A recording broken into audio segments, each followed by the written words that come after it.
And welcome to Indiepocalypse Radio, your number one source for, let's call them a Gerst warning. What does that mean? Your number one source for independent games and, this lovable home of the unmarketable, as I call it. My name is Andrew. I'm the editor-in-chief of Indiepocalypse, your number one host, and the guy who's still on the endless search for. I visited a Newberry Comics to see and scoured their CD section looking for a illegal copy of Night Falls over Cortadala. I will get one of these days. That's my Cortadala check-in for the week. But we've got another important check-in this week, and that's a check-in with our first guest, who you may know from me opening the proper, is it 25, issue 25 of Indiepocalypse with Bad Faith? Am I correct on the number? That is correct. That is correct. It is number 25. Yes, two of you are 25s, one of you are 26. I got it. I should have known that through context because, anyway, it's Mato. Mato, how are you doing? Hello. Hi. I'm doing well. Just had a pretty busy morning of working on a bunch of finals projects because I'm heading towards the tail end of university right now. I'm graduating in less than a month, so I'm just like, I have to get all this work done. What a life to live. University in the pandemic. I wish.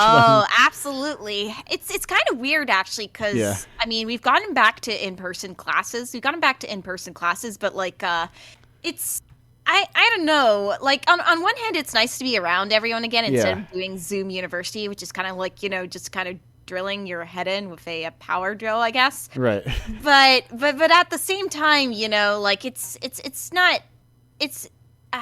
it's still a bit tiring to just go from home to classes and stuff, and the journey takes a while, and it's just, I don't know, it takes a lot out of you, I suppose. I similarly commuted when I went to class, but I was like, well, I could drive this exhaustive 30-minute drive back and forth every single day for a week, or I could spend $10,000 or whatever and live on campus.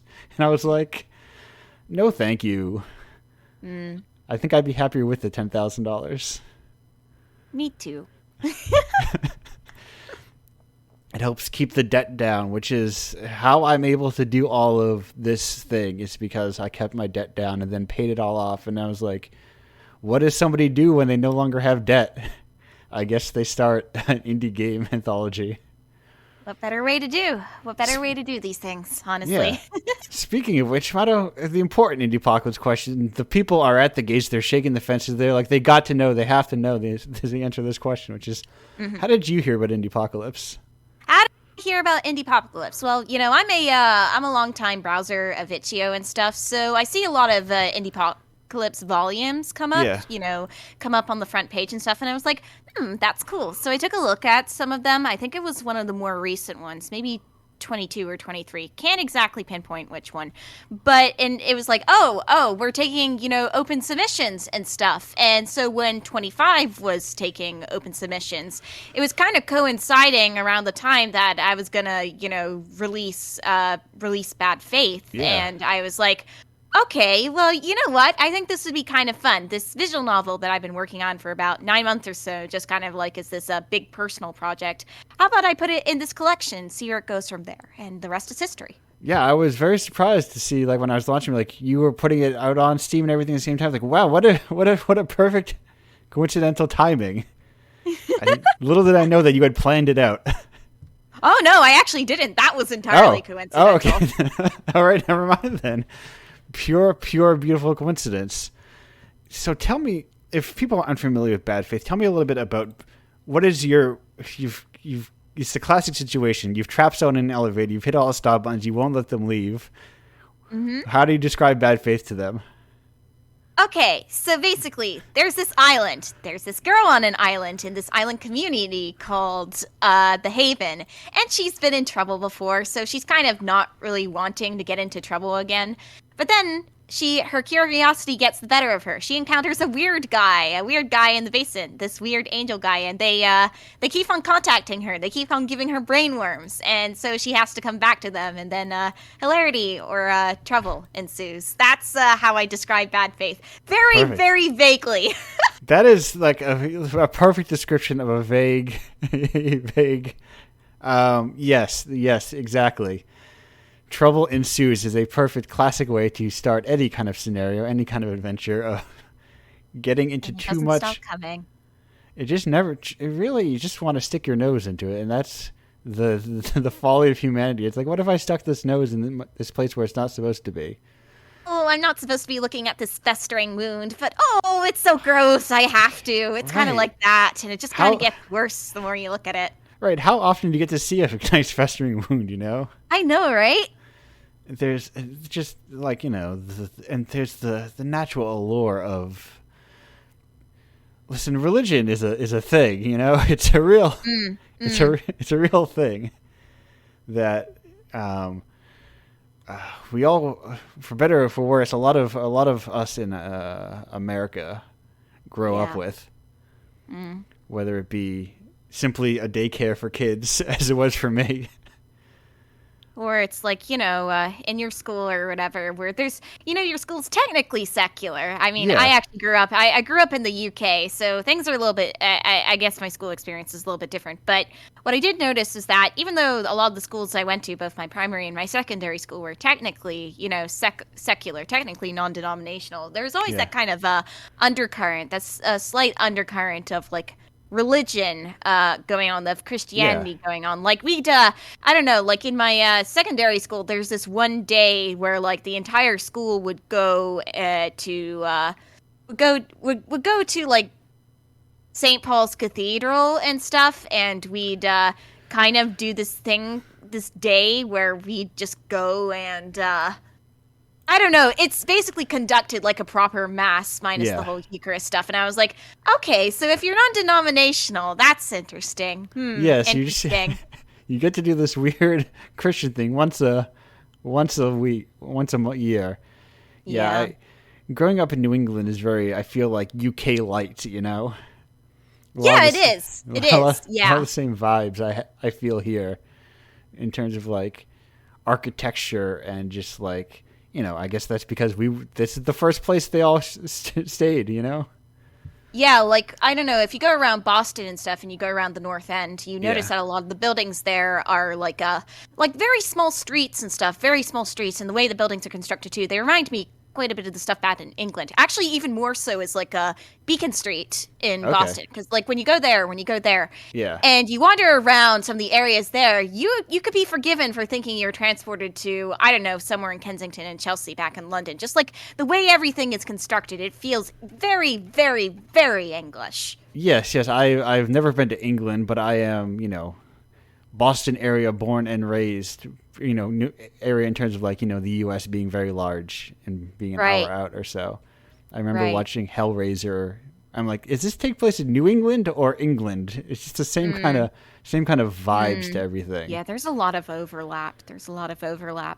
I mean, Boston, I guess in my case, like, I mean, I said I was born and raised in the UK and stuff, but Boston is kind of like a second home for me. I'm going to school there right now, and a lot of my extended family live there too. And so like, yeah, it's I don't know, like I'm very familiar with both England, with both the New England and the Old England. So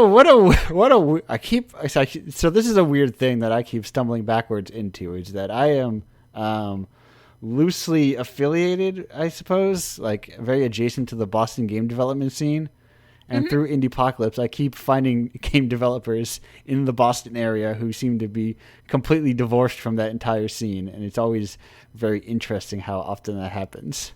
By any chance, did you hear of a certain Boston game dev who did Soda Drinker Pro or something like that? Yes, I'm familiar with Soda Drinker Pro, but also never met Mr. or Mrs. whoever the Soda Drinker Pro. Sir. Yeah, no, he's also a game dev in Boston too. He does a lot of really great stuff as well. Yeah. There's a lot of weird like people who are just like it's kind of what makes me realize, oh, most of like the game dev meetups are just like friend groups, I think, that turn semi-official. Yeah. Mm-hmm. So there's like, oh, all the people involved in there all kind of know each other from the same companies, but just then, like, a lot of the people still in the city or in the city adjacent don't necessarily go there still. Yeah. Yeah. I've actually, a lot of it's just something interesting I've noticed, but a lot of the big creators a lot of my favorite creators, who've inspired me to create, or at least had influenced me to a certain degree, just come from the Boston area in general. And so I think it's pretty cool. I think it's pretty cool that, we have a lot of creative talent out there. I just wish a lot of the East Coaster talent was as recognized as a lot of the West Coaster stuff. Like, you see a lot of talents get from LA and the California area get highlighted a lot, and it's great. They do a lot of great stuff there, but I just wish there's more of that for the East Coasters. Yeah, I remember, like, if you want to go back some years in like the early heyday of webcomics, like most of them were focused out in Western Mass. Like, Topato's still out there. Yeah, yeah. The one I think about most actually is Homestuck. Homestuck is a really great example of that. Yeah. He's, I think,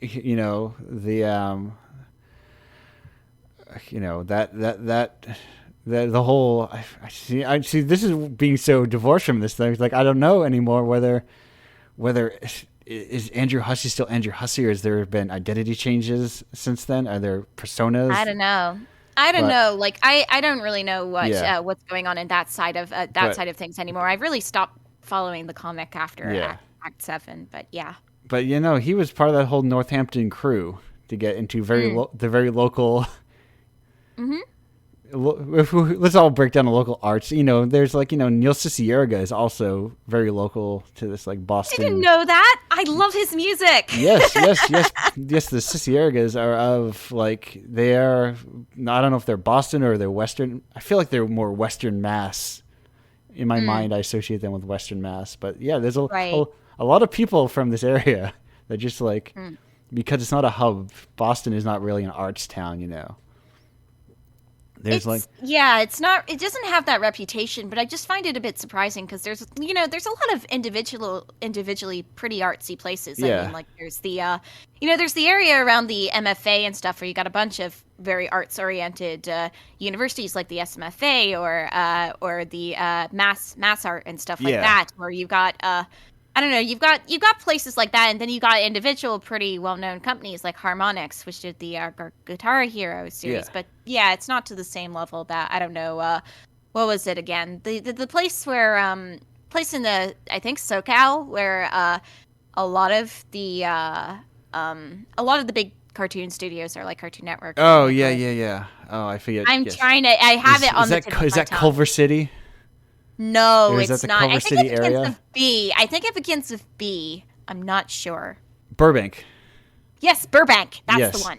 Yeah. No, that is like, you got to move out to the west. And I mean, there's a lot of talk in that. Like, why do we have to move out to the most expensive cities to do animation? Can't I just do this from my home?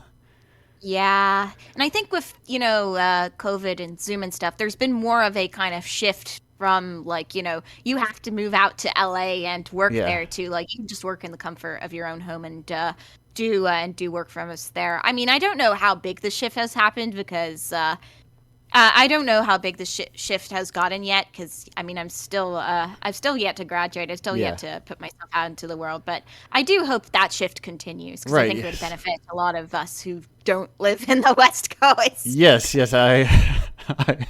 I hope for your sake as well that you don't have to suddenly, well, I need to move to LA in order to do work, when it's like, you have a tablet at your house and internet. Yeah. And the computers. It's fine. Yes. How beneficial is it to have someone be able to physically walk over your shoulder and look when they can just digitally walk over your shoulder? Yeah. Agreed. I mean, there is something to be said about, like, just kind of the benefits of physical face-to-face conversation and stuff over virtual stuff. And I think coming back to university and talking about that, I have found, physical classes a lot more engaging than classes that were taken on Zoom. So I think there is something to be said about that. But on the other hand, just like in terms of talking about accessibility and stuff, I do think in the long run, just, a lot of these creative powerhouses just, not simply focusing around the Southwest would be pretty ideal, I think. Yeah, I mean, listen. Cartoon Network has the money to fly all its remote staff in for like an intensive month or so if that's what they need, and then let them be remote the rest of the season, kind of thing. Yeah. Get everyone just because it is very nice to see people in person and interact with them in a way. And I had a moment where I was like, should I just ask people to buy me PAX passes so I get in there? Oh, you're going to PAX? No, I'm not. I thought about it, and I was like, should I go? But I was like, I think by the time I thought about buying a booth, it was like the space had filled, and I was like, oh, okay. Right, it is a pretty busy con. And then, but I feel like I know enough people that I could be like, I mean, the last time I went was as COVID was starting, and I just asked someone to buy me a badge, and they gave me a badge, and I kind of wandered around as a wandering salesman. Right. And now I theoretically could do the same, but who knows? It's good. I think that's a busy month. Actually, when is PAX? Am I actually going to be somewhere else? I think it's late. I think it's late April. It's late April. I mean, I got my pass is coming in soon, and I'm gonna be going. I'm gonna be going with a friend and my twin sister and stuff. Yeah. So we're gonna be hanging out there, and it's gonna be late April if I recall correctly. Okay, I wonder actually. This is the section where we just go through Andrew's calendar and go, am I busy? Go. Oh, it's what the people crave. Yeah, I'm actually have another event that I'm going to that weekend. Oh. In Vermont, which is going to be way low stress, so maybe I prefer that one to that. And that was one I planned out do I bail on? You know what? I would have a booth there, and you know what? Who cares about this? Anyway, we have a question here from... Sure. As soon as I can find it, as soon as I find my correct window, let me make sure we only have one. Yeah, so we have one question here from Dave, and it is, what are some of your favorite non-standard mechanics in VNs you've played or read? Or, if you had to incorporate mechanics from any other genre of games to yours, what genres would you choose and why? Okay, so the first one that comes to mind is it's a mechanic I've always wanted to kind of play around with. I'm not sure if I do it in the near future, but there's this one small OELVN called The Doll's Stories that I played when I was a teenager or something, and it was this little visual novel that had kind of a otome feeling or something about these two two kind of automatons that you could raise or I don't know, that you could turn turn them into cool magical people or whatever. But I think what was really unique about that particular visual novel, what drew me to it, is that it had this unique conversation system between you, the protagonist, and the main hero or heroine you picked, and you basically entered text into the box instead of just picking from a series of predestined choices. So and the game would suggest to you keywords for you to say to get the correct to continue the story. And I think that system was pretty interesting. I quite liked that. I think what also drew me to the visual novel as well was the fact that it had these certain CG scenes that were played out actual manga panels and stuff. So they had have you played River City Girls by any chance? I have not, but I'm vaguely familiar with it. Well, if you've seen the opening scenes or whatever, the different manga panels of the speech bubbles popping up and stuff, just to describe a scene that's going on. Yeah. The Doll Stories does that too, in the Ren'Py engine. I'm looking at clips of it right now, or images of it. Yeah, so they have like all these like little panels and the speech bubbles coming up and stuff, and I just thought that presentation wise that was really really cool. So like I would possibly like to do that, that sort of presentation for a Yes. feature visual novel. I myself was doing that presentation on the last game I was working on before I started Indiepocalypse, where Wow. I was it was like a wrestling game, but when like to do specific moves, I thought like because I work in very I like to work in low resolutions, but like I wanted to Mhm. look nice. I wanted to, like to feel the moves, so I would Mhm. do these like close up panels of like someone sliding in to pin somebody or something Right, right. Mm. to kind of to kind of highlight details where like low res pixel art wouldn't really highlight it. Mm. Mm. That I do really like working with sorry, spoonerism or whatever Yes. they call it. Low res stuff. I really do like working in low res stuff too. Pixel art is another thing I'm very very Yes, passionate I can see about. your So little bouncy kind of like your little guy right thank you. here. Yeah. Your little very Thank you. what's his face? He's got a real like, and maybe this is just me seeing the drawing you're doing, but it has a very Mario RPG vibe to him. Yes. So it's interesting because I made that specific GIF, that specific sprite for Yeah. a stream series I'm currently working Okay. on and doing a long play of Mario and Luigi Bowser's Inside Story. So it'd be like, oh, so how do I turn my current VTuber persona into like one of these sprites? So I just went to the Spiders resource, referenced a sheet of, I don't know, some toads or whatever, Yeah. and I made that sprite. And I was really pleased with how it came out. And Yes. yeah, yeah. I'm going to say very successful because it is very recognizable as being one of those little guys. Thank So you. you're someone who's very distressed that Fawful is ruining your town. Yeah, no, I am not distressed at all. He can do what he wants, actually. He's my So favorite. Sorry. you're the weird toad off to the corner who seemed like he should be distressed, but seems a little way too into it. No, I was mind controlled by him willingly. Oh, listen, we don't have time to get into full Fawful lore. I was a little aware and was baiting you a little into it, but then I checked the time, and No, it's fine. It's fine. I think it's about time we pass on to the next guest. yes, exactly, we do. It's so nice to have a fellow streamer who knows like we got to hit time schedules. Absolutely. Yeah, So you totally get it. perfect. We're gonna go on a break for a second. We're gonna see you on the other half of, let's say, a minute and 51. Milo, thank you so much for being here. I hope you can stick around for a little while. Okay. Oh, perfect. Thank you. See you all. Oops, I got to go back to the proper break in my scene transition. Now we're ready to go. Be back in a sec. Thank you.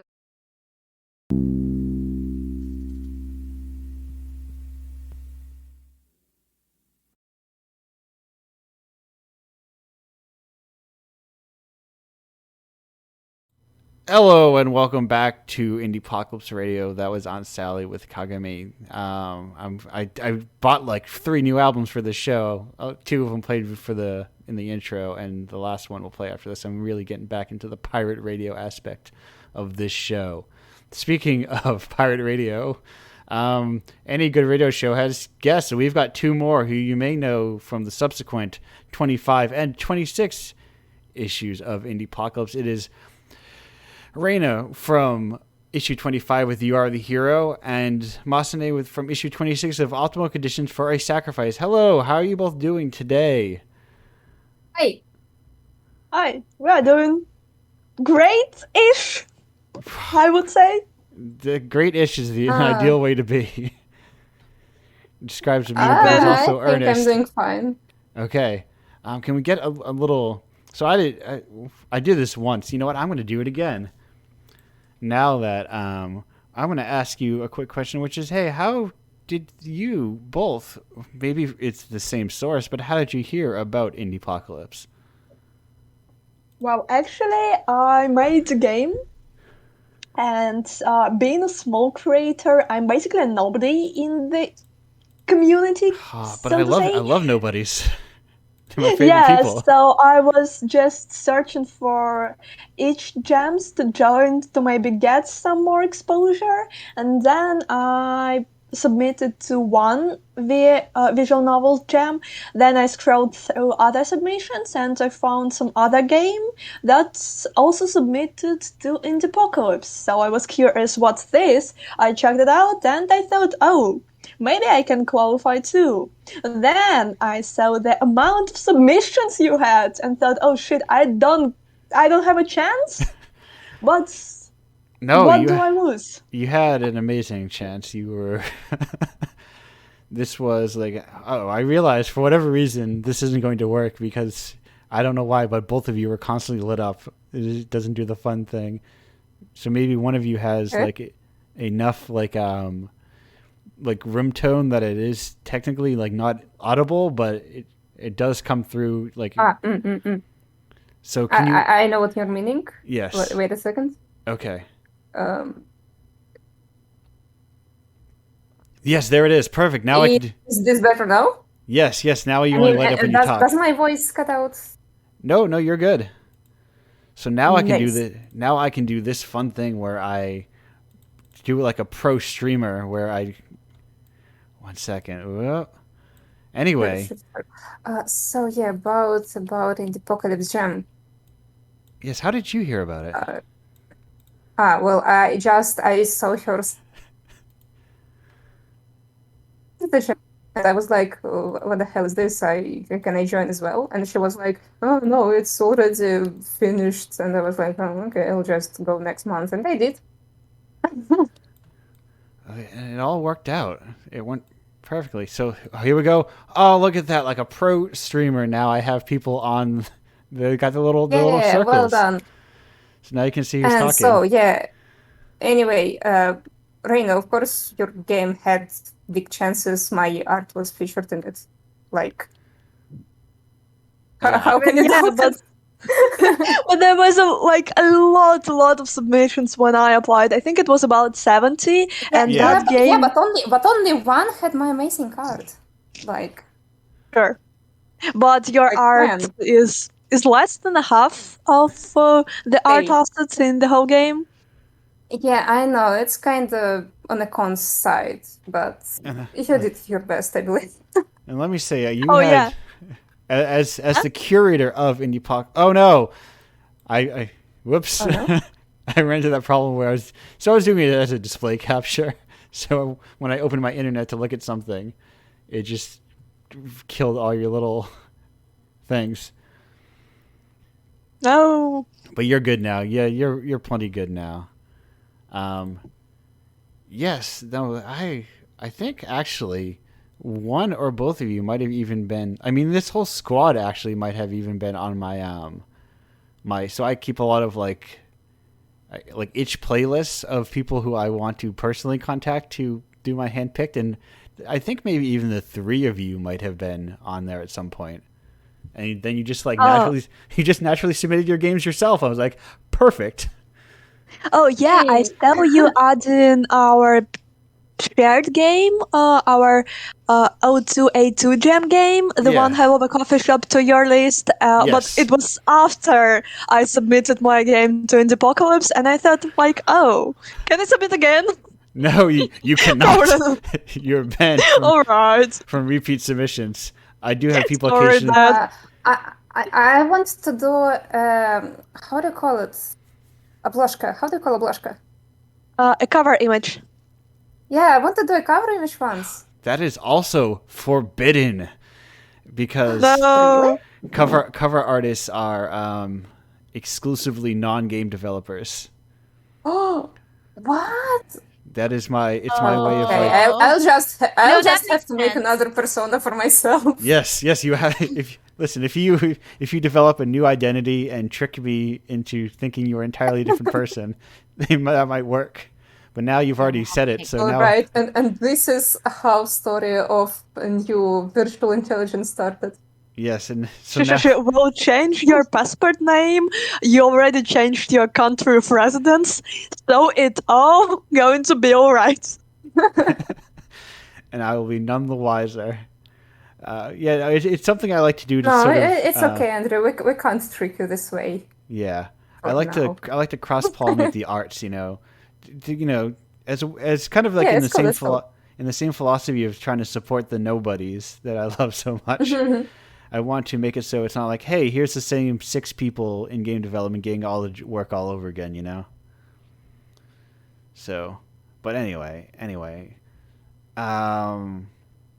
So tell me a little bit about your games. Tell me a little bit about to lead you in optimal conditions for sacrifice. Did I? Sacrifice. Sorry, I knew there was an A in there. Tell me a little bit about that.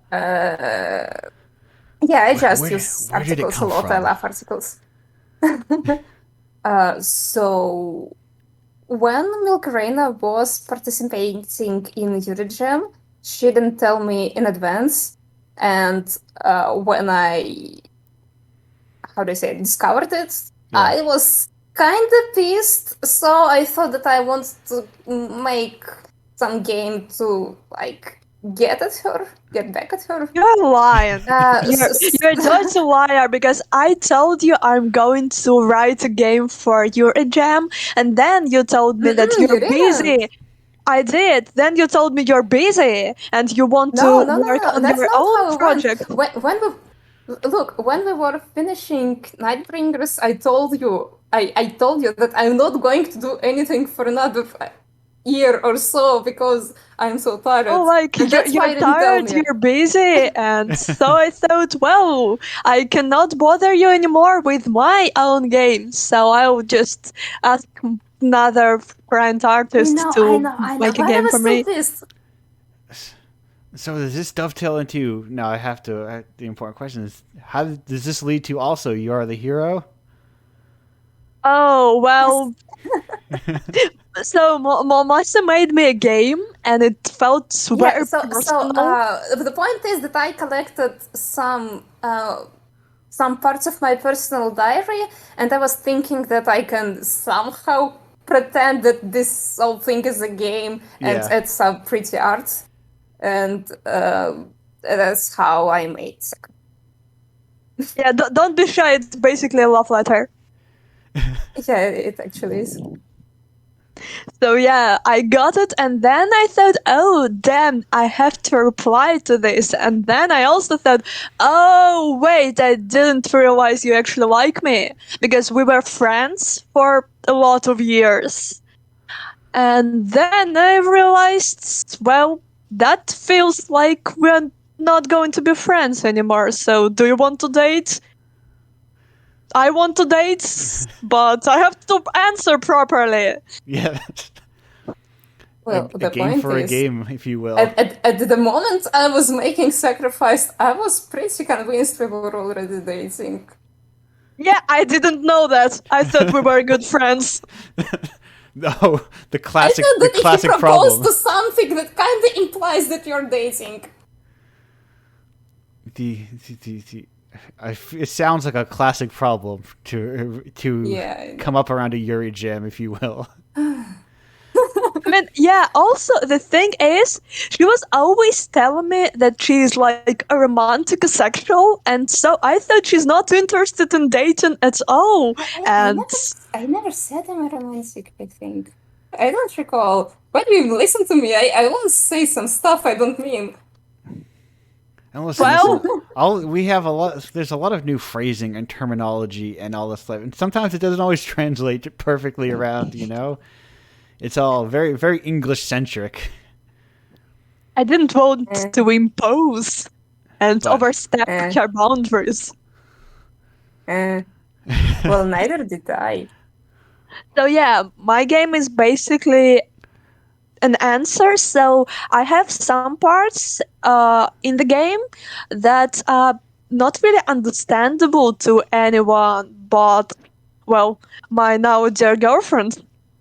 Because Andrew, I don't know if you remember the content of the game. Oh, I remember the content of both of these games. Yeah, but the content of parts from, I think, 3 till 5. Yeah. So, like, when you encounter some weird characters and it's not explained at all, and then the game tells you that it's a reference, and if you don't get it, that's not a reference for you. Yeah. That's all the characters. Those are all my original characters, I think. Yes, I did. I did not get the reference. It was not for me. I mean, if you opened the script file, because I also very heavily implied that the player should open the script.rpu file. Yeah. It's written more clearly that that's this reference and that's not for you if you don't get it. I'm sorry, it will get better soon. Okay. Yeah, so it was like a great they followed one after another because it's in like weirdly in reverse response order, but they still like pair with each other very well in terms of like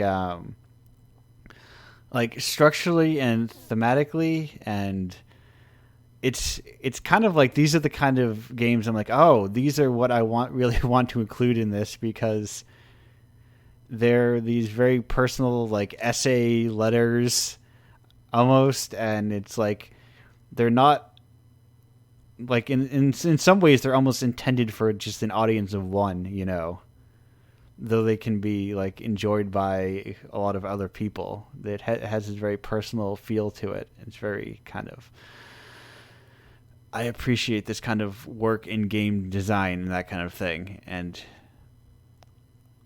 I mean, it is very pretentious. Like, yes. It feels very pretentious because you don't get it. I love pretension. I think games need more pretension in them. I think that's great. I really appreciate that someone else enjoyed it. I think me too. I never expected anybody else to enjoy it because listen, I am an ideal audience for just like very pretentious, fourth wall disregarding visual novels that are just, they're kind of rambly, but they have like a core to them, and they know very much what they are, but they aren't like concerned necessarily with being like a clean game with gameplay loops that the player feels rewarded with or whatever. You know what I mean? Clean game. Well, I didn't really get it, but I also enjoy pretentious game, which you don't really get, but they still are enjoyable. Yes, exactly. I think there's a lot of room for pretension, and people got to bring it on. People got to be their most pretentious selves sometimes. It works. I think it works like a hook. If a player plays a game and they feel that there is something to it, but they cannot clearly get it, and so it's kind of motivating. When I was a child, I used to read a lot of more advanced, complicated novels, like classics and all of that, and I didn't really understand what's going on, but that was something that hooked me up, because I thought, like, if I think a little bit more, if I'll be better, if I'll be more educated, I don't know, I will finally get it, and so it feels rewarding in the end. Right. It's kind of like, I don't know, I kind of enjoy not getting stuff. Even if I'll never understand it, it was still nice. Yeah, there's a pleasure to not understanding something, to being like, oh. I mean, it's like a very unique experience, especially when something doesn't really have any meaning at all. Yeah. I mean, if you just want to not understand something, I can lend you my math books. No, don't, please don't. But there's no heart to math. Where's the story there in trigonometry? No, I don't know. Actually, when I was studying in middle school, I used to come up stories related to math. Okay. So I think math is also quite storytelling. Oh, perfect. Let's see if you can find it. Yeah, for example, all these graphics with formulas who try to reach the end, but they never will because they're infinite. Isn't this really like, it's touching. Right. It's tough, man. The idea of technically non-zero and forever approaching zero, though never becoming zero. Yeah. Exactly this thing. Maybe math is. I guess I'm also technically someone who's like not bad at math, but also math, a weird art guy. It's really pretentious. Yeah. Yes. The idea of the idea of formulas or whatever that exist that are unsolvable. The idea of like, oh, they solved this math formula after 4 decades. Yeah, It those all were also comes my from stories. ancient Greece when they thought that poetry, philosophy, and math are like basically it's the same subject. Yeah. And then the Romans ruined it. Speaking of, not the Romans ruining, not any of this. Actually, speaking of none of this, but me remembering, if you recall, we had a question earlier from Dave. Do you remember the question? Would you like it repeated? Is this The the one non-standard you showed mechanics. us in Yes, these are Discord? non-standard mechanics that you like or that you would like to use. Wait! It was from Dave. It's possibly a friend of mine. It could I be. guess. I Maybe. think these often Hi, come Dave. from Could these questions. I believe often come from friends. Oh, there's a whole chat be. here. No, it's fine. Yes, it is. There is a person saying it is. It's them. It's Dave. Dave's Hi, here. Oh Dave. no! No, wait. Also, hi, It's Dave. different account. Maybe not. So I'm not yeah, sure. it's not my Dave, I guess. It's a different Dave. Well, I It's fine. Maybe. Oh That's yeah. the See, right, my the Dave right is Dave. fine. oh god, there's multiple Daves. There's too many no. Daves. Oh, There's so people. like, Oh, Oh, there's people. There's internet. maybe everyone is Dave in some sense. Or not. Yes. can I also be Dave? Why need do the you Dave. have a Dave and you have a Dave, but I don't get my own Dave? No, Maybe I'm sorry. You'll get your Dave eventually. maybe the Daves were the friends we made along the way. they were. Mm-mm. I don't have any Daves. Can you share? So, Oh, you- can you? You and I are together in this arena, this Daveless crew. You We can can be go- Daves to each other. We can go on an adventure together. Find ourselves a Dave. There's so many. I forgot, like, when you bring a streamer, you bring streamer energy into the chat, and in that the chat exists, and there's all these people talking in it. I didn't realize there are people spending the channel points, which are different than bits, if I recall correctly, that to highlight messages. And I should probably highlight.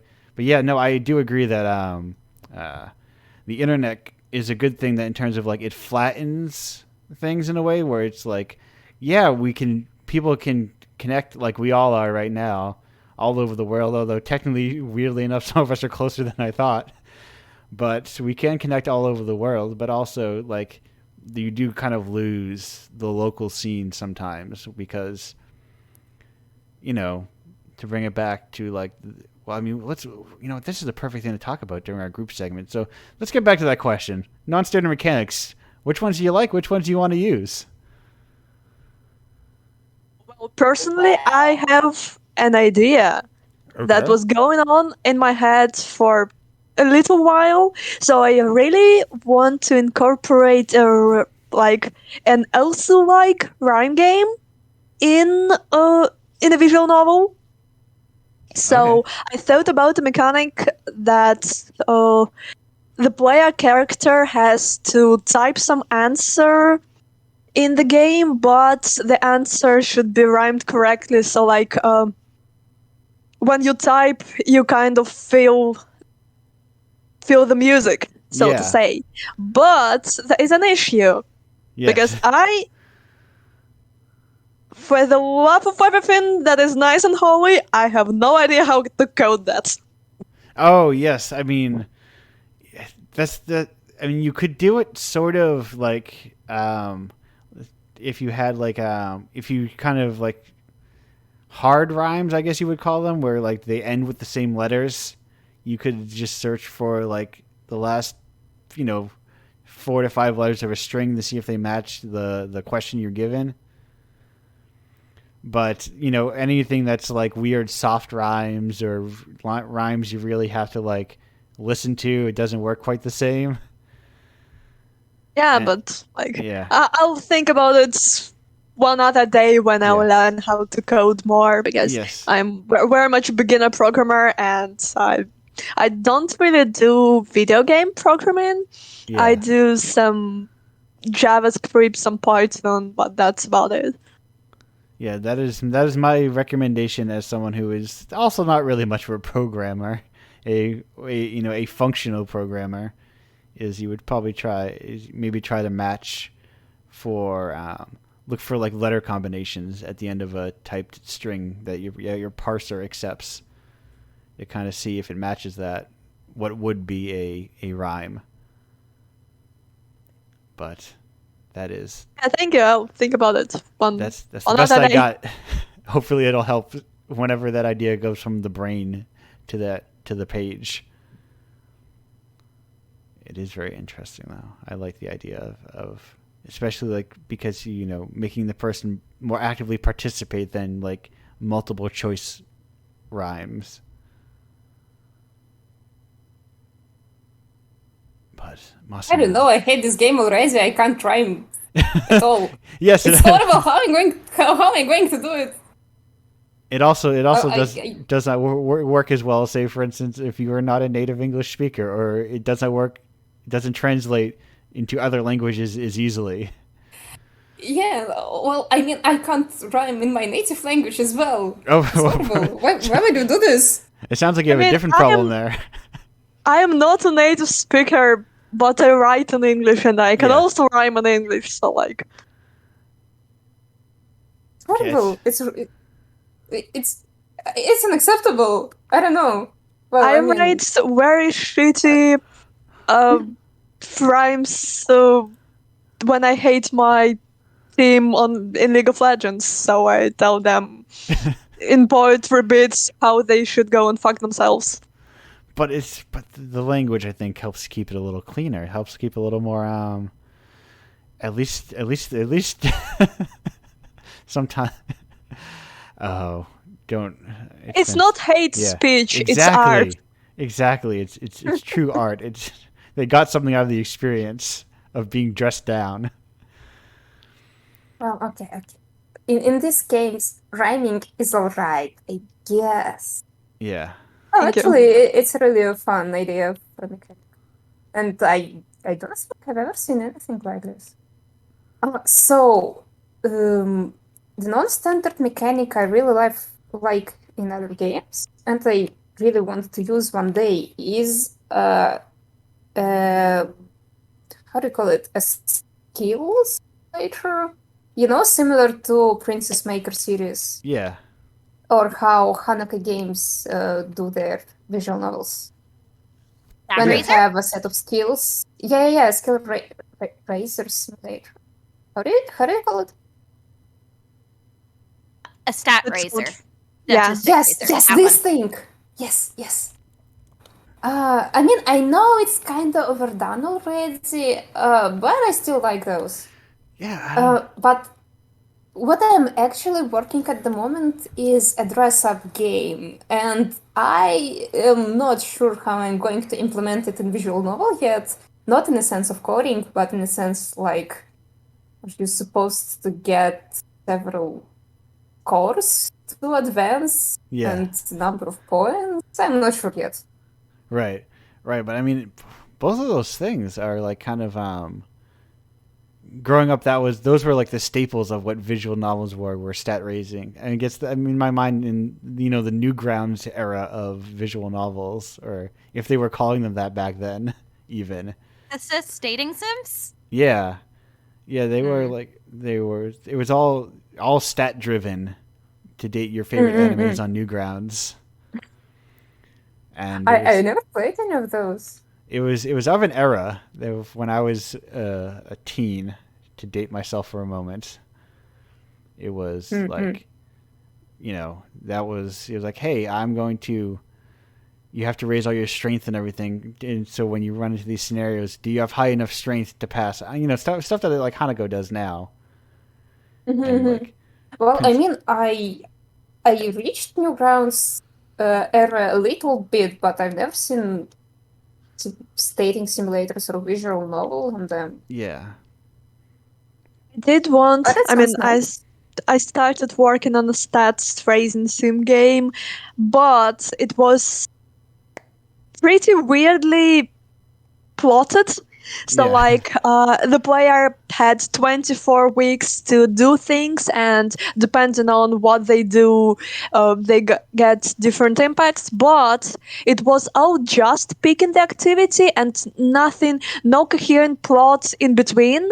So then I realized I should really count the amount of different playthroughs a player can get, and I got 6 in power, like to the power of 24. Then I counted it and thought, well, that's really bad.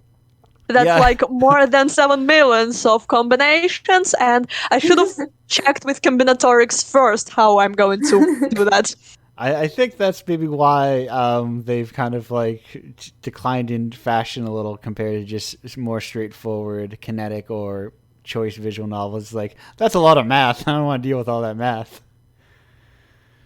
And people just like prefer not to deal with it. But it is like, yeah, it's a different style of game, and it would be interesting to see them kind of like an uptick again in this kind of stat raising style of visual novels. But we're yeah. I mean, I guess they're hard to make, but they're fun to play. Because you have to properly balance them and everything. Got to move my foobar over so it doesn't block people. But we're kind of cresting the end of this segment. It all flies by so quickly as we do this.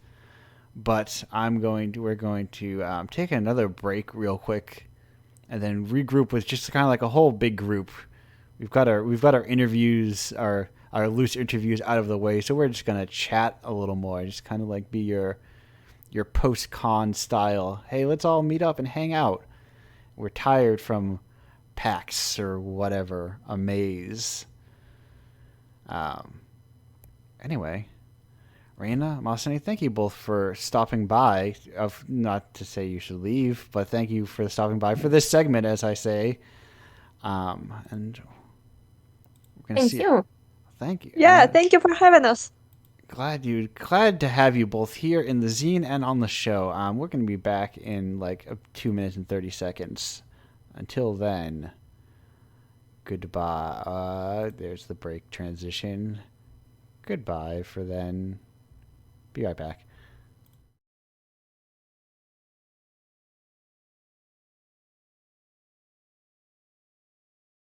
Okay. Hello and welcome to... Oh no. Get out of there. Hello and welcome to Indiepocalypse. Well, it's the show. I'm back. I'm doing a little shenanigans, which is why some stuff disappeared real quick. That was... What was that band called? That was Your Boyfriend Sucks with DUX3.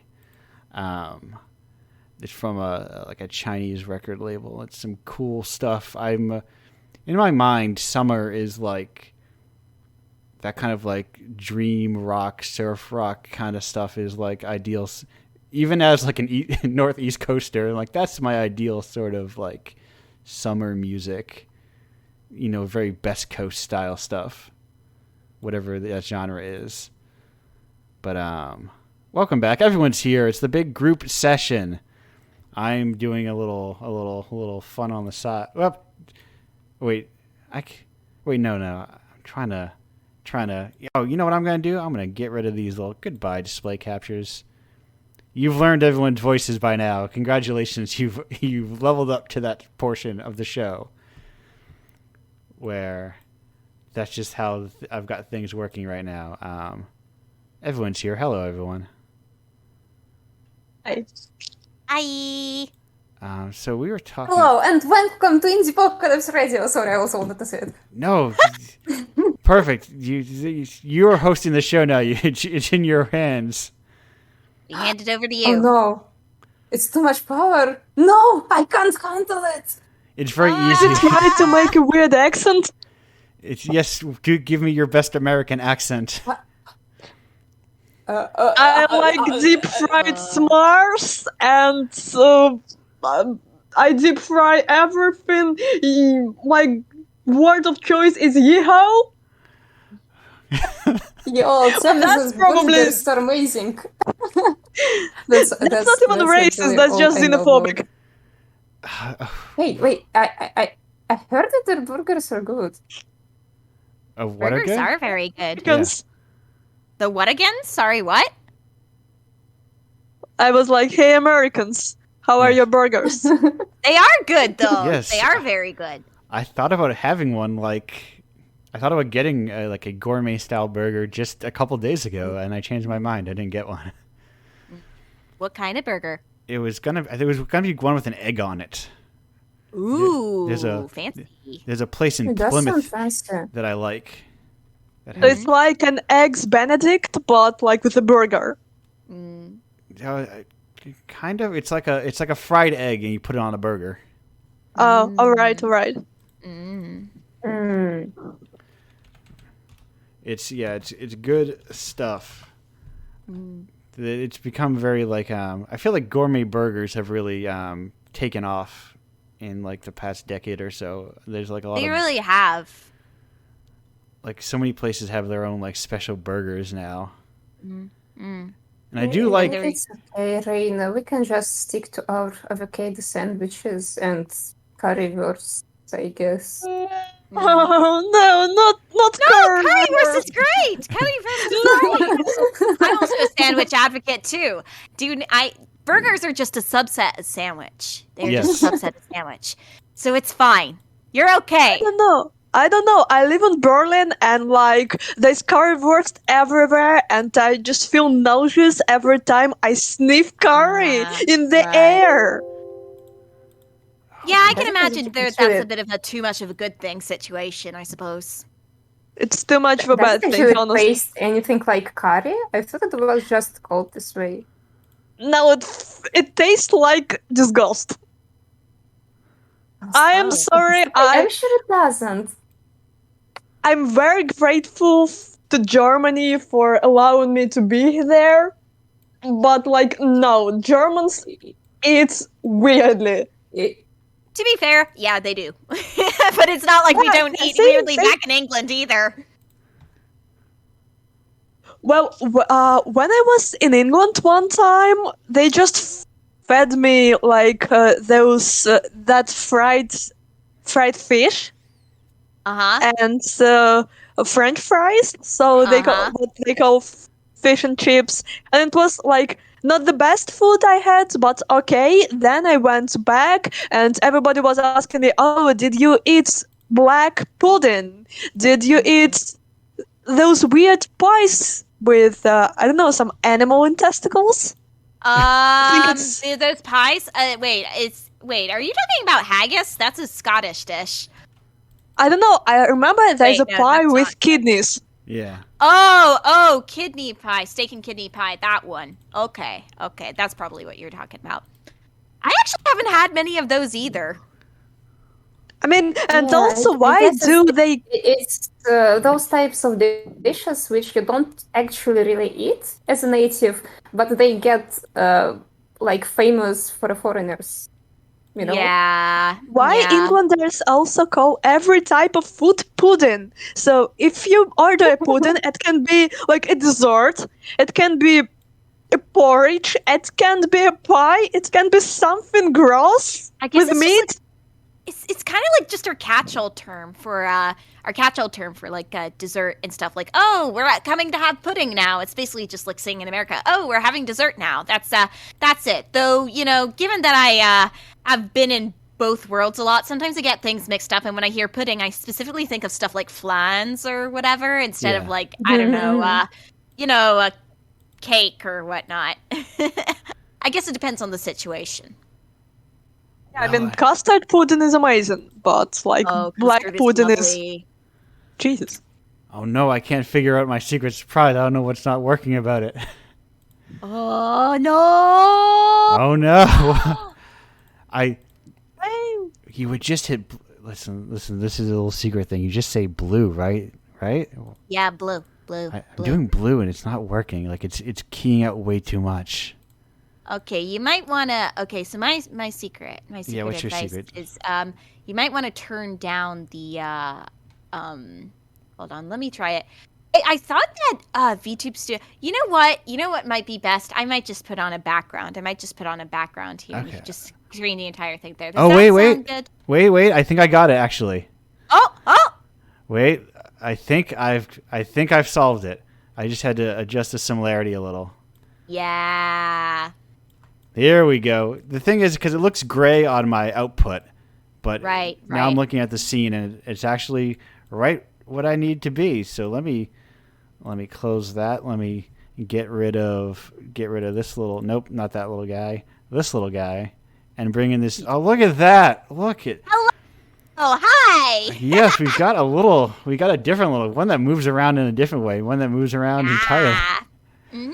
A little prep of what you will be doing. So what is life like as a VTuber? What is life like as a VTuber? Very, very fun. Yes, it is something I currently do a lot in my spare time. I stream 4 times a week on average, and usually at 4 p.m. EST, though today I'm streaming at 4:30 drawing stream. Please come along if you can. Yes, but, I will. I will even do a raid, as they say, on Twitch. I'm on YouTube, though. I'm on YouTube. Well, never mind. So... I won't do that then. Sorry about that. No, it's okay. It's okay. Don't worry. To solve that problem. Worries. Mm-hmm. I thought about going to YouTube, but then I realized you need 10,000 followers to make money, and I was like, that's a lot of people.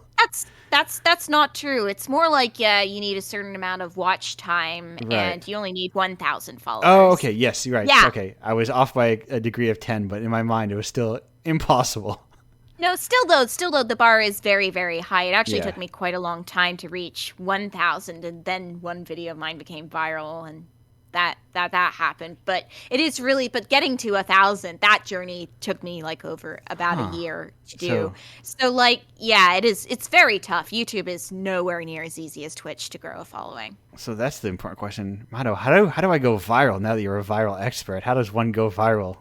Clearly. I am not a viral expert. Only one of my videos has gone viral. But what I'd say is something that captures people's attention usually is it's on a relevant topic, whether it's like a relative timely meme or a relative timely piece of news, something like that. That sort of stuff usually gets viral, or you just touch upon like some normal stuff that gets popular with the YouTube crowd, whether it's like tutorials on a certain thing, or like short informational videos on I don't know, something nostalgic, like, hey, remember your favorite kids cartoon? Let's do a deep dive analysis of that, a retrospective on that, something like that. That's the suggestions I have. I mean, there are obviously other ways you could build a following on YouTube too, and what I'm saying is are not the only factors, like good editing, good writing, good script writing, good that sort of thing also contributes. But like, yeah, I think it's mainly topical and a bit of luck too. Yes, a lot of I imagine luck plays a massive part into it. But I have no time to go viral. I'm very busy. I attempted. Yeah. I had a low rent VTuber for an interview I recently did, where I just had when I say VTuber, what I meant is I had a slideshow, I had 9 scenes of GIFs from Hotel Dusk, and I would cycle through them to display my emotions. And it kind of got the idea across the best I could.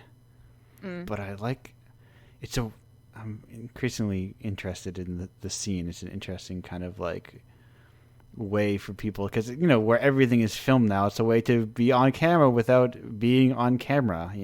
Yeah, that's I think a big part of the appeal of it for me as a VTuber too. It's just like being able to express yourself, being able to talk about yourself, stream as yourself without needing to show your real face. And I think for a variety of reasons, that's really great. It makes, streaming, it makes that sort of thing a lot more accessible to a wider group of people than before. And I really like VTuber in that sense. You really do get to call the shots on how you want to be presented at the end of the day. And it's really great for that reason.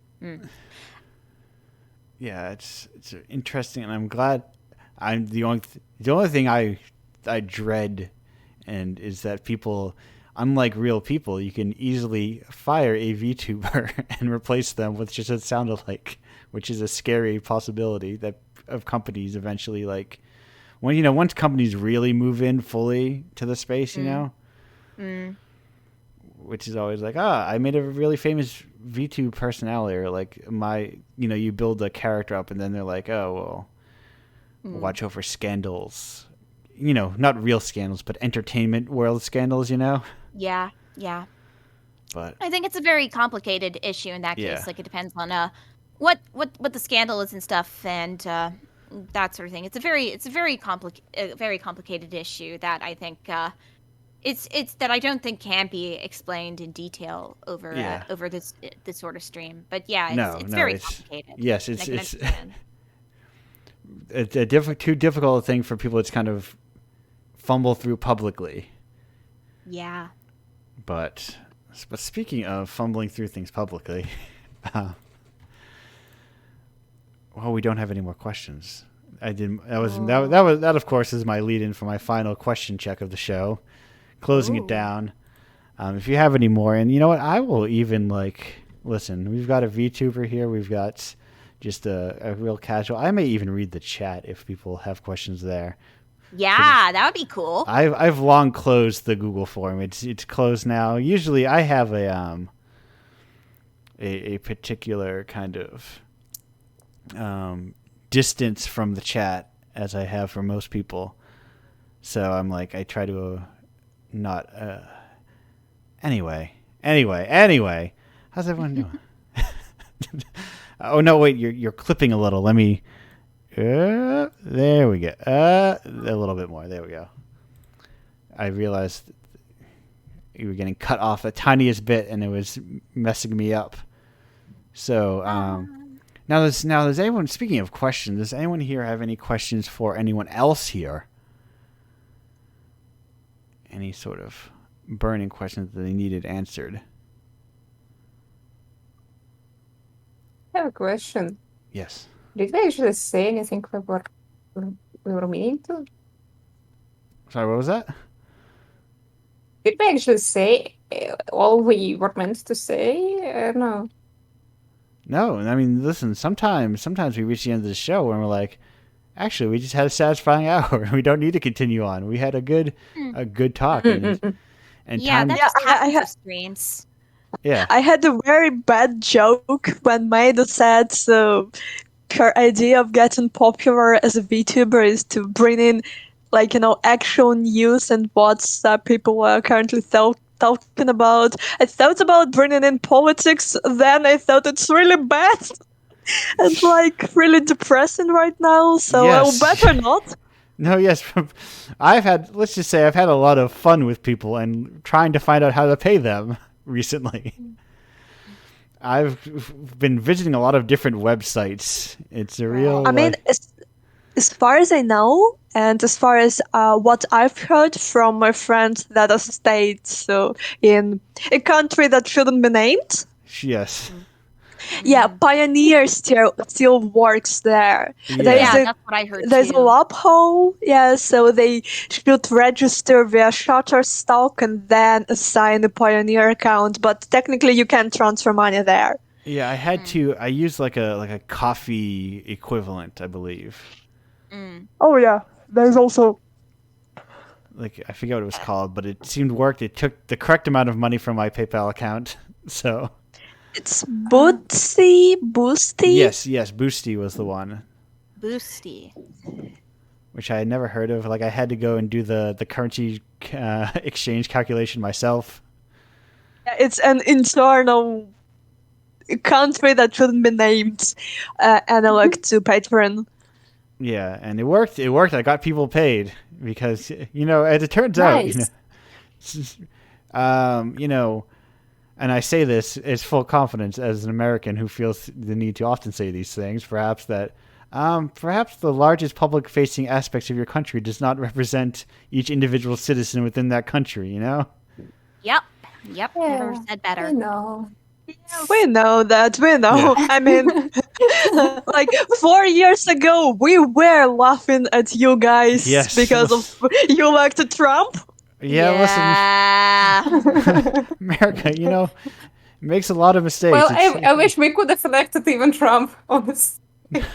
At this point, at least you get to elect At this point, I'm ready somebody. to elect anything. Right, at least every 4 years we get to try again. Yeah. at Yeah, least you can we do don't things get over a bit. that luxury. Yeah, I mean, Germans are also pretty not okay with how their elections went yeah. a year ago. Listen, it's in a real bad swing situation right now. If I will leave it to the audience to guess where the person who spends a lot of time and money trying to platform a variety of diverse stars, where maybe my own personal politics may lie. You can put on your deerstalker cap and try and sleuth that one out. I'm pretty sure it's not a hard thing to solve, you know? Yeah, what country is worse than North Korea right now? You have 10 guesses. It's you get one big guess, one very large guess. Yeah, it's 1/6 of the world. Anyway. Yeah, but Okay, I'm Rina, sorry I from have Burnett really politics here. bad news. I have really Yeah. bad news from the chat. Yeah. They say that politics VTubers do exist. I mean, John Oliver is my political VTuber. He's quite real. He's quite real. I'm sorry. Yeah. I think he's a real boy. Yeah. I don't believe a person that good is real, so John Oliver is my favorite VTuber.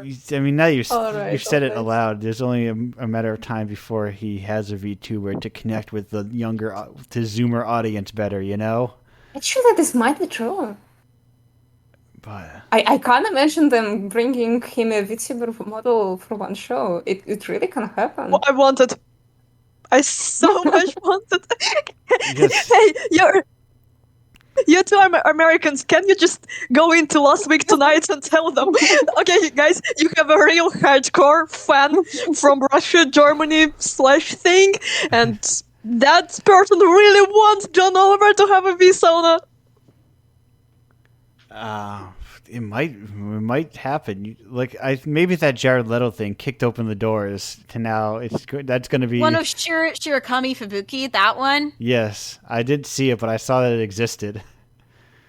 Yeah, it existed. I didn't see that one. Honestly, I think the go-to one would probably be I think it was the lead actor of the new Batman film and La Plus Darkness. I think that would be the first go-to one because that was the first interview done. Yeah. So maybe it's a trend actually. Maybe American is that is the next thing that American media is obsessed with is. I think for me personally, I guess my my stance is that VTubers are not going away anytime soon. No, they're not. More and more of them. So I'm very excited to see. Excited to see where they'll go next. And I think Hololive conducting these interviews with these big name stars and stuff is only the very beginning of more cross cultural exchange. Yeah, and in a way, we're all bringing it back to Space Ghost Coast to Coast. You know, the original VTuber. The original VTuber. Perfect. R.I.P. I think that I believe. Is that an R.I.P.? Is it an R.I.P.? Good question. I mean, I know that the original voice actor, he's. Yes, I think that's who I was referring to. Is that right, Space Ghost voice, George Lowe? Yes. No, wait. No. Okay. No. Okay. No, the guy who did him in Coast to Coast is still alive. Oh, thank God. Maybe it was the original.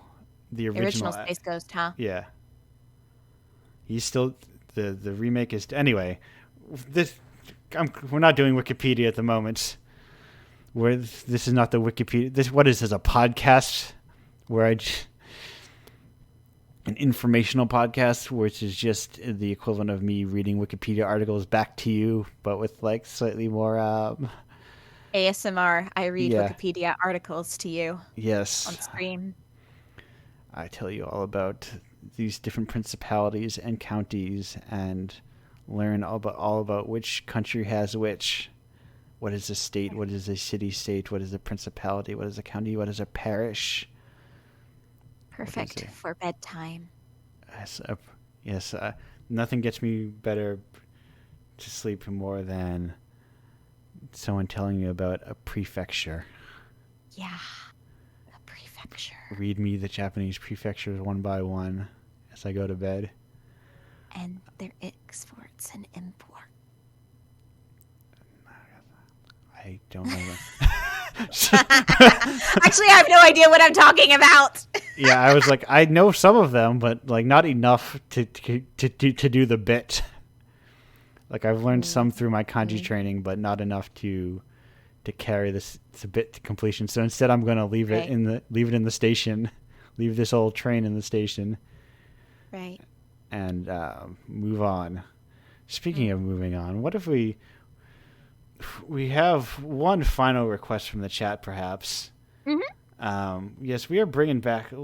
I think that kind of like comedy had like really cemented itself in my core. That kind of like uncomfortable, ironic space ghost, early Adult Swim style stuff has just kind of like permeated my skin, if not a whole generation of people around my age, and it's just like I can't escape it. I appreciate the kind of.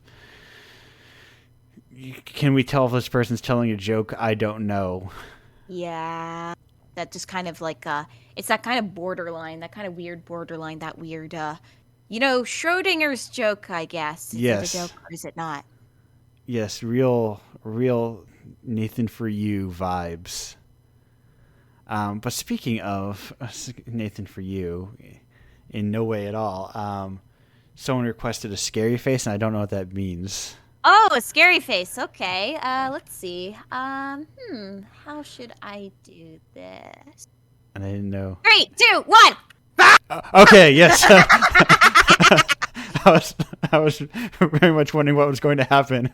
I didn't know if it was going to be like a VR headset equivalent of like you're going to take something off and your body's going to crumple all over the place.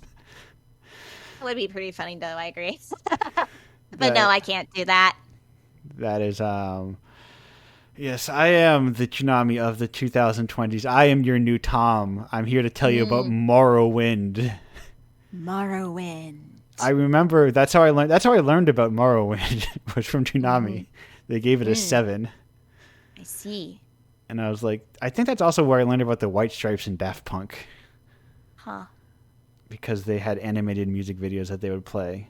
So maybe I am the new Tsunami, except instead of Daft Punk, I'm showing you Chinese punk bands. Oh yeah, and indie games, right? Indie games. Yeah, indie games. What indie games? You all make indie games. Speaking of indie games, we're gonna wrap this show up, and I'm gonna have you promote what indie games you make, and we're gonna go around the circle as we do visually.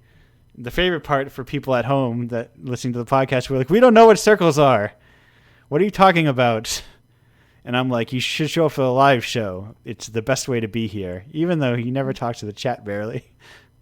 And he doesn't treat us a live show. There's an energy, I think, that comes from a live show, from being there, as they say. But Raina, what have you got to promote? Sorry, you want to get me promoted? I mean, hi, I'm Raina. I write scenarios, I do creative writing, and sometimes I even code small video games. Where could they find these small video games, perhaps? Oh, you can find me on itch.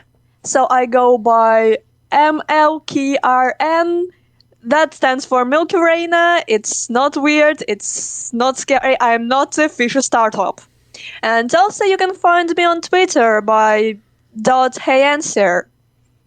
I am going to put the I jumped the gun by closing my Google form, because that's where I keep everyone's links, so that I can put people's links in what they call the chat. I've only just noticed that my nickname is typed incorrectly.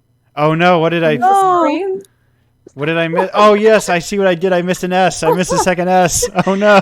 I also wait, didn't no. notice the entire time. You're like Nine now, like the guy who runs the Death Note server. Oh no! I typed. Oh no! I got too promoted. I thought I'm dating a cute girl who does art for video game industry, but now I'm dating a married American guy. That's the worst kind of guy. What do you mean? He's alright. Well, to date, He he's has a a terrible small kind child. of guy. You're now corrected back to Masanasi. Oh, it's Nice. alright. I was ready to host an annual dev talk where you can all introduce your projects, you know. I do like. I never said it earlier, but now that you mentioned Americans, I do like that a what it feels like a common default American accent is a Southerner, a Southern American. I have never heard I would have loved doing a Southern American accent, but I can't do even a regular. I can't get rid of my own accent, so yeah. Yes, because I have like the coastal, not heavily accented style of speaking, so it's not there's this anyway. I just like that it's Southern because it feels like it's probably the strongest accent we have is our Southern accent. Or the Boston accent. The Boston. I never. It's funny because like being so close, we like never. No one talks like that around me, even though I'm very close to Boston. But like that dude, that fucking dude, he's like. Well, see, my mom's side of the family has a very bad case of that. So half of the family speaks a very thick Boston accent. Half of them don't. Half of them have a pretty normal accent. But then some of them are like, I gotta pack the cat and have it yad. Yeah, dude. You see that? Fuck, dude. You see that, dude? It's my favorite. Pissa. My wicked. The most pissa, the most wicked pissa. That thing I appreciate is that video of those guys with the sunfish. It's a true gift to America and everything. How do I sunfish video? If you've never seen it, it's a real treat. Okay, noted.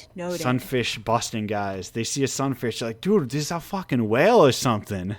I don't know, dude. It's so huge. Is it alive, dude? I don't fucking know, dude. Anyway, I love it. I personally really love this Californian Valley Girl accent, but I don't know how real it is or just a movie thing. Yeah, I'm not sure. The thing is, America is huge.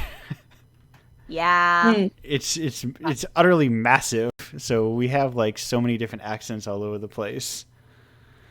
I don't know about American accents, but I think my favorite type of English accent is the male Australian Siri.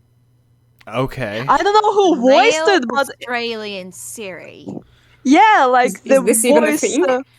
Yes, they have like in British Siri, American Siri, and then Australian Siri. And the guy who voiced the male version of Australian Siri sounds like. His voice is so nice. Noted. I definitely need to Yeah, take a listen to that. Why would they even need different series for all the same English? Good question. Maybe just to make people feel more acclimated, I guess. It's kind of like, when you listen to, I don't know, American Siri versus English Siri. And English Siri is always speaking in received pronunciation, quite like this. Very tasty. That's prim and proper way Americans like to think of it all. Is like, oh, they're all so proper over there, unlike us rude Americans. That kind of affectation they place on it. That's so scandalous. Yes. I'm sorry, English is my second language, so I cannot do a proper British accent. When we learn English, when we learn English in schools, we're always told that the British English is superior. But whenever somebody actually tries to emulate that, they sound at the same time ridiculous and wrong. Yeah. Like, how do I put this? The received pronunciation that everyone likes to put up as like prim and proper, most people don't really speak that way. Back in England, there's like a whole bevy of accents you'd find in English, like from Londoners' accents and stuff. You really only hear received pronunciation from like, I don't know, the BBC or from like the royal family or some pretty uppity people. But other than that, you're more likely going to encounter something like a Londoner or a Cockney than a Cockney accent rather than, Much like Americans, we don't all speak with like that mid-Atlantic accent. Heavy Texan twang. Yes. That we're not all either cowboys or Vincent Price. Right. Or anyway, we're too deep in the weeds about accents at this point. There's no way to escape. I like thinking a lot about. I was listening to a podcast where somebody was doing their accent is their character being equidistant between Australia and New Zealand, because some people have a difficulty doing one accent versus the other, because they're similar but not quite. Like they're clearly like distinguishable from one another. I actually have faced that problem myself. Like my natural accent is like, it's mostly Americanish, but there are like certain ways I pronounce things that are still very, very British. And I noticed that I kind of switch between, like, kind of shift between a British and a American accent, but depending on whether I'm in America or in Britain and stuff. And so, yeah, I don't really feel like I stand out like a sore thumb either way. And so, like, when I'm in America, a lot of people are going to be like, oh, can you say this in British, please? Yes. Or and when I'm in Britain, everyone's like, can you say that in American, please? Yeah. Yeah, and even on this show itself, I do put on a different. I recognize that I think a lot of people do it after a certain amount of time, where they put on radio voices and like stylistic. The way I stammer a lot more on this show to catch myself is to kind of avoid, stopping speaking, or to avoid kind of like weird uhs and ums. So I know I will fall into certain repetitious patterns. But anyway, this is all to say, Masanasi, what have you got to plug? Well, promote. My name is Mosinasi, and I draw stuff. I guess that's about it. You can find me at Ichio by this nickname, which is now properly written on the screen. Yes, and thrown in the chat properly. Twitter with the same, but also there is a one at the end, because I got banned for no reason once. That is a real weird thing. But I don't know. I'm taking a break at the moment. I'm not doing anything for a while. Yeah. No, listen, it's important. Breaks are equally as important to working. Yeah, unfortunately, like I think Milk Rain is trying to say that we have kind of some stuff to do, except for games for some time, I guess. Yeah, I mean, you are pretty busy moving to another country. Yeah. I am pretty busy moving to another country. Yeah. We tried to do games in the meantime, but it's not working out so far. Well, there's plenty of games that already long exist that are, you know what? If you haven't checked them out, you should check them out. They're still there. Folks, you don't always... It doesn't need to be new to be good. It's the secret of art, Hey chat, play our games. Yes. Except for the one that is a very badly working demo. Don't play that one. Yeah, the one which says at the top, don't play it. Well, don't play it. Heed its advice. Make it one day. One day. But not this. Not this time. Not this year. Yeah, not in any time soon. But eventually. Also, our publisher got fired, so yeah, not anytime soon. Yeah, I mean, we wanted to make a game, like a satire game, a comedy game about guns and politics. It is a dark satire, like a dark comedy, but it's really inappropriate at this time. Yes. And once again, our publisher got fired. Yeah, so if you're a publisher who isn't fired, maybe check out those itch pages at some point. Mado, what have you got to promote besides your show right after this? Hey, so hello, I am Mado Callie. Fuck, I screwed it up. On itch.io, yes. So that is M to the A to the D to the O to the CALLIE, Mado Callie. That is me on itch.io. I am Mado Cactus on Twitter. And on both of those, you can find also a card page that links to other places I'm on too. So that's where I'm at. And I made the game Bad Faith, that funny little horror visual novel about people on an island. Yes. And they're also angels. Yes. Perfect. Play it. Leave reviews, as they say. It boosts numbers. I think there are thresholds even. When you get like 50, then you become overwhelmingly positive, and then you get like 100 or something. You get better. Yeah. I love more Steam reviews. Yeah, you get better superlatives the higher up you go. Mm-hmm. I'm already at positive. We can go further. You can become very positive. Oh, wait, I think I am at very positive. Not sure. Hold on. You can become overwhelmingly... we can go further. Higher. Overwhelmingly positive. I love overwhelming. Let's get it overwhelming. Yes. Let's do that. Also, I read every single review I receive. So, please do tell me your thoughts. I will read them. Perfect. Listen, play these... Listen, I would not have these people on. I would not include these people in the zine if these were not glowing endorsements of all of these games. I highly recommend you buy them all. Even if you have the zine, just go buy Bad Faith again on Steam so you can play through your launcher and everything, you know? Get double up, double, triple dip on some of these things, you know? Absolutely. Listen, I say often that Indiepocalypse cannot independently support all of these artists because I would have to be making a lot of money for that to work. And I am not making that. I don't know. You gave me some money and I got the paycheck and I thought, oh shit, I didn't count on getting that much money. That's a lot of money. So. Oh yeah, it has definitely been going upwards. I have multiple yearly subscribers at this point.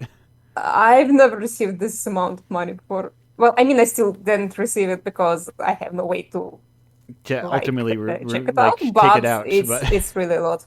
But it's sitting in there waiting for you. Yeah, I'm waiting for it. And eventually, I have faith that eventually you'll be able to extract it. Yeah, one day we'll be together, me and my money. That's... I just shook down Charlie Baker for my goddamn money the other day, and he gave it to me. And I'm like, good. I already spent mine, so... You'll be reunited one day again. But speaking of getting these people their money, if you don't do it directly, if you want to do it in other ways, and also pay 9 other people some money, I recommend you buy Indiepocalypse. Issue 27 just came out yesterday.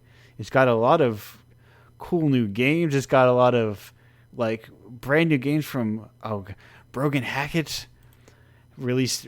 What was the game called? I've got Revined on the brain, and it's Catacomb Creeper, the Revined edition. It's exclusive for this month only. If you want it now, grab it. You can buy it or if you want to buy things and you're buy things every month, I don't want to have to think about it. You can go to just Patreon. If you just go to indiepocalypse.com/Patreon, you just sign up. You get it just delivered to you in a nice message which says thank you for buying it. But not too many messages. I'm very polite about not emailing people about things. At the $5 level, even the brand new of last month or so, if you just want one new game for the new commission game every month, just go there and you get it. It's exciting. One new game per month. It's the very standard Patreon level that people are used to now. Get it. Buy the zine. Tell your friends. I don't know how well ratings work on itch to platform things higher, but it can't hurt, I suppose. It feels nice, even if it doesn't do anything. Yes. I got a 1-star review from someone who didn't get included into the zine. Oh. And I was like, I know why you left that there. But I just didn't think the game was very good. Nothing personal, But didn't they have to buy the Indiepocalypse to leave a review? No, I don't think so. I don't think you have to. No, because I just reviewed reviewed a game, but this very day I reviewed The Long Shift, which was the commission game 2 months ago, which has now gone public on Caro's page. and I gave it a 5-star. I gave it the 5-star bump because I paid for it, and I think it's 5 stars good. So, yeah, and I didn't buy that unless you can count the fact that I bought it like 2 months ago as a commission. But anyway, if you're like, I wish I could be on this radio show as a cool game developer, and you just like submit your game to indiepocalypse.com/submit. I am taking kind of like, I love games, and I love when people submit them, and I love just kind of like all sorts of weird and outlandish stuff. If you've had a game and you think, oh, this game isn't marketable, this game doesn't have an audience, it probably does, and that audience is probably me. I love weird personal games. I love things that don't feel like they fit into the kind of modern understanding of what a game is. The kind of thing that one would see on a trailer sizzle reel, So if you wrote weird, if you wrote some passive aggressive love letters back and forth to one another, you may also be featured in a future issue of Indiepocalypse. You never know how how your art will connect with people. Is what I'm saying. If I can get. So we're gonna shut the show down before I start getting overly sentimental about art and games, as I am often want to do, because I don't know, I can't be. I've been as I mentioned earlier, irony has soaked my bones, and if I'm sincere for too long, I start to wonder what's wrong with me. Please be sincere. It's fine. It's charity. Yes. That's wrong with you. Happiness. Yes. No, I have. Who knows what it is? It's that it's a mixture of too much irony and New Englander self-doubt.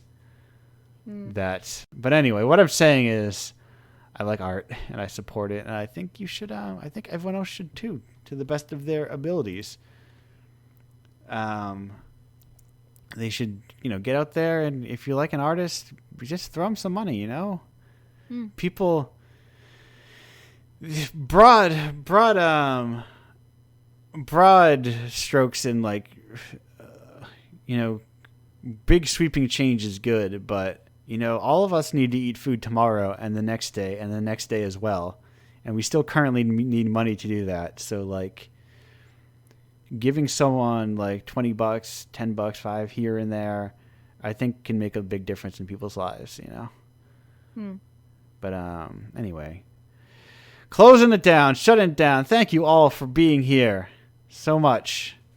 Thank you for having me. Bye. Ciao. Goodbye. I'm going to hit stop recording, and then I'm going to play the outro song like I always do. See you soon. See ya. The audience. Wait. No, I will. No, I'm not planning on making myself a new identity and submitting again, even though Yes. I got some money. You'll see me soon, but maybe not the rest of the people on the same show soon. But thank you, Reina, Masanasi, which I have now spelled correctly, and Maddo. Goodbye, everyone. Bye. Yeah.